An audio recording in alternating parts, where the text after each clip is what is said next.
पागल पिशाचिनी बोली, इस पिशाचिनी इतिहास का यह अंतिम भाग है सुरेश। इसको तुम ध्यान पूर्वक सुनना। इसमें तुमको एक अद्भुत ज्ञान की प्राप्ति होगी और मजा भी आएगा तुम्हें। मित्रनाथ तंत्र विद्या और कर्ण पिशाचिनी के सहयोग से राजकुमारी के साथ शादी करने में सफल हो गया। राजकुमारी के पिता भी मित्रनाथ को अपना दामाद स्वीकार कर लिया। राजा ने मित्रनाथ को दरबार में जाने के लिए आमंत्रित किया और मित्रनाथ भी जाने के लिए तैयार था। तभी उसे कर्ण पिशाचिनी से किए गए शर्तों को राजा के समक्ष रखते हुए मित्रनाथ बोला, मेरे पास कुछ शक्तियां हैं जो मेरे साथ जाएगी और आज से इसी शक्तियों की पूजा राज दरबार में किया जाएगा और इस राज्य के प्रजा भी इसकी पूजा करेंगे। आज से सभी देवी देवताओं का पूजा बंद करके इस विशालकाय मूर्ति की पूजा सभी लोगों को करनी होगी। मित्रनाथ, जिस मूर्ति की पूजा का जिक्र बार बार किए जा रहा था वो थी कर्ण पिशाचिनी की मूर्ति। मित्रनाथ की बातों को सुनकर राजा ने अपने सैनिकों को आदेश दिया कि इस विशालकाय मूर्ति को ले जाकर राज दरबार में स्थापित कर दिया जाए। राजा के आदेश पाकर सैनिकों ने उस विशालकाय मूर्ति को ले जाकर राज दरबार में स्थापित कर दिया और मित्रनाथ भी राज दरबार में उपस्थित हो गए। राज दरबार में कर्ण पिशाचिनी की विशाल मूर्ति को स्थापित करके वहां पर लगातार हवन पूजन की तैयारी की गई। मित्रनाथ के कथनानुसार राज दरबार के साथ साथ पूरे राज्य में कर्ण पिशाचिनी की पूजा होने लगी और सभी देवी देवता और भगवान की पूजन पर प्रतिबंध लग गया। मित्रनाथ की बातों को काटने की हिम्मत किसी में नहीं थी। सभी मित्रनाथ के शक्ति के सामने नतमस्तक थे। खुद राजा ने भी मित्रनाथ की बातों को समर्थन करते हुए पूरे राज्य में कर्ण पिशाचिनी की पूजा करने का आदेश दे दिया और सभी देवी देवताओं की पूजा पर प्रतिबंध लगा दिया। ऐसी अद्भुत अवस्था में धीरे धीरे कर्ण पिशाचिनी की शक्तियां चरम पर पहुंचने लगी। इधर जब यह बात रूपमती को पता चला कि उसका पति अब उसका नहीं रहा तो रूपमती रोते हुए मित्रनाथ के पास पहुंची और बोली, स्वामी, आप यह क्या कर रहे हैं? आपने दूसरा विवाह भी कर लिया। आपको तो इस साधना से सिर्फ शक्तियां अर्जित करनी थी, लेकिन आपने यह शादी क्यों कर लिया? क्या आपके जीवन में मेरा कोई स्थान नहीं है? कम से कम एक बार इस बारे में आप मुझसे बात तो कर लेते। क्या आप मुझे अपने जीवन में कोई भी स्थान नहीं देना चाहते हैं? कुछ तो बोलिए स्वामी। मित्रनाथ रूपमती को बड़ी तीखी नजरों से देखते हुए बोला, मुझे जब राजकुमारी प्राप्त हो गई है तो तुम्हारी क्या आवश्यकता है मुझे? मित्रनाथ ने कहा, जाओ, तुम अपने पिता के पास वापस लौट जाओ और मेरे जीवन में अब तुम्हारी कोई आवश्यकता नहीं है। मित्रनाथ की बातें रूपमती के दिल को झकझोर कर रख दिया। रूपमती मित्रनाथ के घमंड से दुखी होकर रोते बिलखते अपने घर की ओर चलने लगी। तभी रूपमती को एक बात याद आई कि यह सब कर्ण पिशाचिनी की साधना के कारण हुआ है। अगर मैं इस शक्ति को रोक पाती तो कुछ न कुछ तो अवश्य होता। इन सब बातों को सोचते हुए और रूपमती अपने पति मित्रनाथ के द्वारा दी गई मानसिक प्रताड़ना को झेलते हुए अपने घर की तरफ रोते बिलखते चली जा रही थी। कुछ दूर रास्ते चलने के बाद रूपमती को एक माँ काली का मंदिर दिखाई दिया। रूपमती अपने पति को पहले की भांति प्राप्त करने के लिए माँ काली से आरजू विनती करने माता काली के मंदिर में प्रवेश कर गई। रूपमती माता काली के नजदीक जाकर माँ काली को पुकारने लगी, हे माँ, मेरी मदद करो, मेरी रक्षा करो माँ, मुझे कोई मार्ग बताओ जिससे मैं कर्ण पिशाचिनी के चंगुल से अपने पति को छुड़ा सकूं। रूपमती के द्वारा बार बार माँ काली को पुकारने पर एक कोने से आवाज आई, क्यों मेरी साधना भंग कर रही हो स्त्री? क्यों इतना चिल्ला चिल्ला कर माँ काली को पुकार रही हो? तभी रूपमती ने देखा एक साधु ऐसे बैठा था जैसे भगवान शिव साधना में बैठे होते हैं और उस साधु के पीछे एक त्रिशूल गड़ा हुआ था। वो साधु उस त्रिशूल के साथ देखने में एक शिव स्वरूप प्रतीत हो रहा था। वह एक तांत्रिक था। वह तांत्रिक भगवान भैरव का बहुत बड़ा भक्त था। माँ काली उसकी आराध्य देवी थी। दुख के कारण रूपमती रोते हुए उस बाबा के चरणों में जाकर गिर गई और अपने साथ बीती हुई सारी बातें बाबा को सुनाने लगी।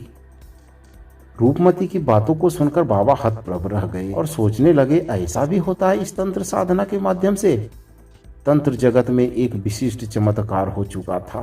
किसी पिशाचिनी शक्ति ने एक राज्य को अपने अधिकृत कर लिया था और उसकी पूजा राज्य में हो रही थी और सभी देवी देवताओं को उस राज्य से निकाल दिया गया था। ऐसी स्थिति को देखकर तांत्रिक को बड़ा आश्चर्य हुआ और उस तांत्रिक का नाम बालकनाथ था। बालकनाथ नाम के उस तांत्रिक ने कहा, मैं तुम्हारी मदद करूंगा। तुम अब अभी से निश्चिंत हो जाओ। मैं अपना एक दूत कर्ण पिशाचिनी के पास भेजता हूँ। और उस तांत्रिक ने तुरंत ही आवाहन मंत्र के द्वारा एक प्रेत को प्रकट कर दिया और उस प्रेत से कहा, जाओ कर्ण पिशाचिनी के पास और उससे कहना कि वो तुरंत अपना असर राज्य और मित्रनाथ के ऊपर से हटा दे, ताकि उसकी पत्नी को उसका पति मिल सके। अन्यथा उसे मेरे साथ युद्ध करना होगा और वो इस युद्ध में पराजित होगी। मैं उसका बुरा हाल कर दूंगा। तांत्रिक बालकनाथ द्वारा भेजे गए संदेश को लेकर प्रेत जब उस कर्ण पिशाचिनी के पास पहुंचा और उस संदेश को कर्ण पिशाचिनी को बताया तो कर्ण पिशाचिनी ठहाके मारकर हंसने लगी और कर्ण पिशाचिनी उस प्रेत का वध कर दिया।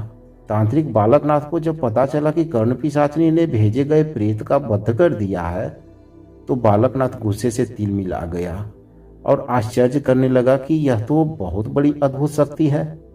मेरे प्रेत का वध करना कोई आम बात नहीं है, वह जरूर ही कोई अद्भुत शक्ति होगी। बालकनाथ ने कर्ण पिशाचिनी को कहा, तो तुम मुझसे युद्ध करना चाहती हो? ठीक है, मैं भी तैयार हूं तुमसे युद्ध करने के लिए। आज रात हमारी सेना तुम्हारे पास आएगी और तुमको बंदी बना लेगी। बालकनाथ के इन बातों को सुनकर कर्ण पिशाचिनी बोली, ठीक है, मैं भी देखना चाहती हूँ कि तुझ में कितनी शक्ति है। इसके बाद शाम होते ही प्रेतों की एक बहुत बड़ी सेना अपने मंत्रों से अभिमंत्रित करके बालकनाथ ने कर्ण पिशाचिनी के पास भेज दिया। उधर कर्ण पिशाचिनी भी अपनी सेना को युद्ध करने के लिए तैयार कर लिया था। जो 108 सैनिक मरे थे वह प्रेत बनकर उस युद्ध में अपनी जलवा दिखाने के लिए तैयार थे। मध्य रात्रि होते ही अचानक बड़ी उद्यम चौकड़ी मची। चारों तरफ के पेड़ हिलने लगे और भमंडर उठने लगे। बालकनाथ और कर्ण पिशाचिनी के बीच भीषण युद्ध शुरू हो गया। वहां की जनता यह देख रही थी कि यह आंधी चल रही है और तूफान आ रहा है, लेकिन वास्तव में वह युद्ध हो रहा था। अत्यंत ही भयानक माहौल हो गया था। हर जगह से कुत्ते, सियार, लोमड़ियों के चिल्लाने और गुर्राहट की आवाज बहुत तेजी से आने लगी। यह देखकर जनता भयभीत होने लगी कि ये सब हो क्या रहा है। चारों ओर वातावरण में अंधेरा छाया हुआ था। डरावनी आवाजें और हवाएं जोरों से चल रही थी। कुछ देर बाद कर्ण पिशाचिनी के सैनिक पराजित होने लगे। कर्ण पिशाचिनी अपने सैनिक को पराजय होते देख कर्ण पिशाचिनी को बहुत बुरा लगा।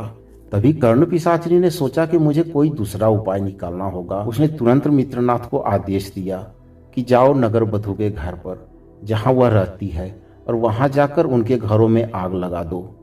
मित्रनाथ ने तुरंत अपने सैनिकों को आदेश दिया। मित्रनाथ के आदेश को पाकर सैनिकों ने नगर बधू के आवास में आग लगा दी।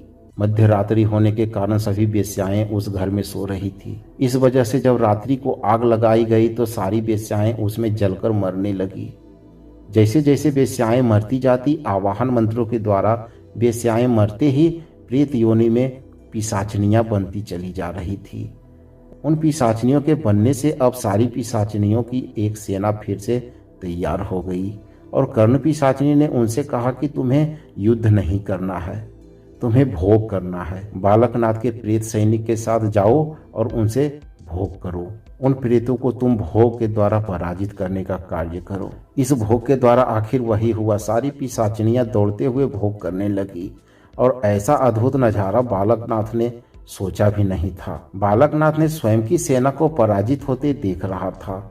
सारे के सारे प्रेत काम वासना के चक्कर में मारे गए।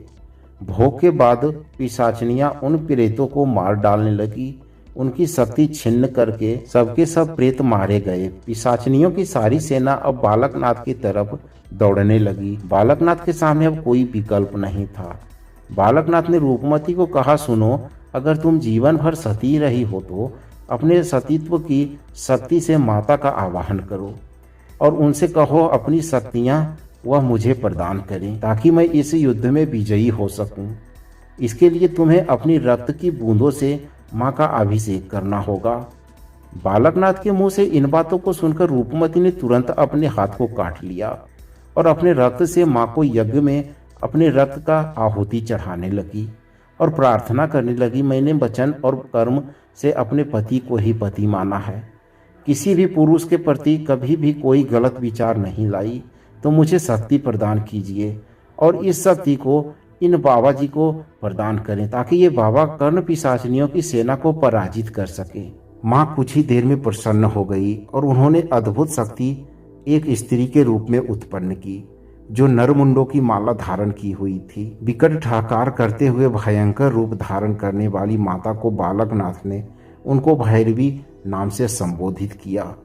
मेरे भाग्य की स्वयं भैरवी प्रकट हुई है। अब तो यह युद्ध निश्चित ही अपनी नीति पर ही पहुंचेगा। उसके बाद जैसे ही पिशाचिनियों की सेना पास आई, एक एक करके सबका सर धड़ से अलग करती चली गई। वह महाभैरवी थी।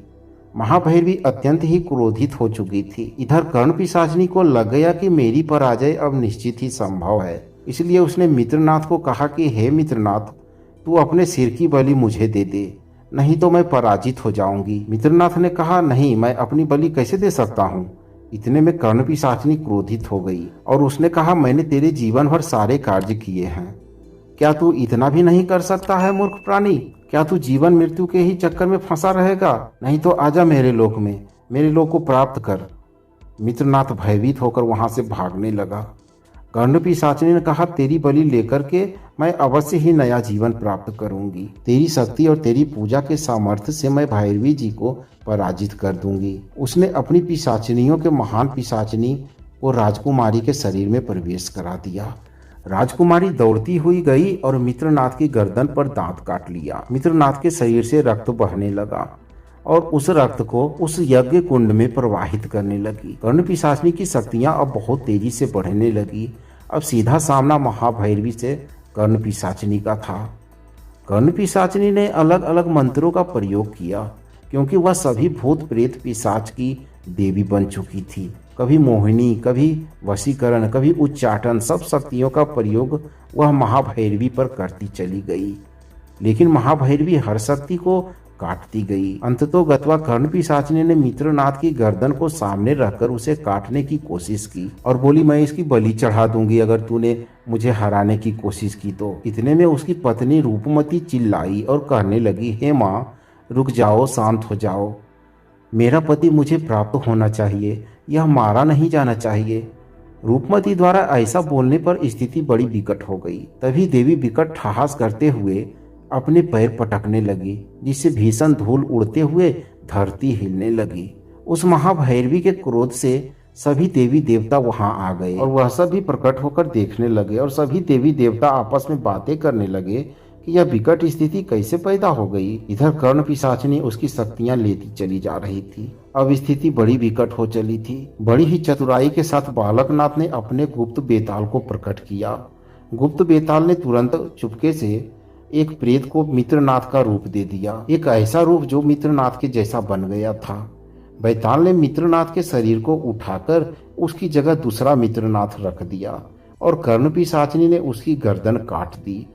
उसको शक्तियां तो अवश्य प्राप्त हुई, मगर मित्रनाथ बच गया। मित्रनाथ को बैताल उठाकर उसकी पत्नी के पास ले गया। अब अंतिम युद्ध शुरू होने वाला था। कर्ण पिशाचिनी और महाभैरवी के बीच महायुद्ध छिड़ गया। भयंकर युद्ध छिड़ने के बाद कर्ण पिशाचिनी के सारे अस्त्र शस्त्रों को एक पल में ही गिरा दिया। अपनी पराजय सामने देखकर कर्ण पिशाचिनी आत्मसमर्पण करते हुए बोली, ठीक है देवी, मैं यह हार स्वीकार करती हूँ और सदा के लिए श्मशान में विलीन हो जाती हूँ। अब मैं कभी भी, जब भी कोई तांत्रिक मेरी शक्तियों का आवाहन करेगा या मुझे पुकारेगा नहीं, तब तक मैं स्वयं उसके पास नहीं आऊंगी। आप मुझे क्षमा कर दीजिए। महाभैरवी ने विकट ठहाका मारते हुए बोली, चली जा, आज से श्मशान वासिनी हो जा और श्मशान में ही रह, अघोरी और पैशाचिक शक्तियों की स्वामी बनी रह। याद रख, जब तक तुझे कोई ना पुकारे तब तक प्रकट नहीं होना। उसके बाद कर्ण पिशाचिनी विलीन हो गई। महाभैरवी ने भी आकाश में विलीन हो गई। इस प्रकार कर्ण पिशाचिनी आज भी उस श्मशान में वास करती है और उसकी शक्तियां असीम हैं। जब तक कि कोई व्यक्ति उसको नहीं पुकारता, उसकी शक्तियां सोई रहती है। तांत्रिक तंत्र में इसका प्रयोग विभिन्न तरह से तांत्रिकों ने किया है और करते चले आ रहे हैं और इसकी शक्तियां अगर वश में ना हो तो विनाशकारी है, अगर वश में हो जाए तो कल्याणकारी भी है। अघोरियों ने इन्हें सिद्ध करके बहुत ही अच्छे अच्छे कार्य भी किए हैं, लेकिन अगर उसके प्रलोभन में आ जाओ तो वह आपका विनाश ही करती है। इसलिए ऐसी शक्तियों से साधारण जन को दूर ही रहना चाहिए। यह एक बहुत बड़ा कार्य है जिसको केवल विशिष्ट गुरु और महातंत्र का प्रयोग करने वाले महान तांत्रिक गुरुओं से ही सीखना और करना चाहिए। इसका प्रभाव अलग अलग प्रकार से मनुष्यों पर अलग अलग तरह से होता है। यह और इसके साथ ही काम पिशाचिनी, यह दोनों शक्तियां अमर है और श्मशान में वास करती है। यह भयानक पिशाच और पिशाचिनी की स्वामिनी बन जाती है। पागल पिशाचिनी बोली, तो यही था पिशाचिनियों के इतिहास। अगर तुम्हें और भी किसी प्रकार की ज्ञान की जरूरत है तो तुम मुझसे बेझिझक पूछ सकते हो सुरेश। मैं तुमको वह सारी बातें बताने में सक्षम हूँ। मैं बोला ठीक है, अब तुम इस प्रकार के इतिहास बाद में बताना।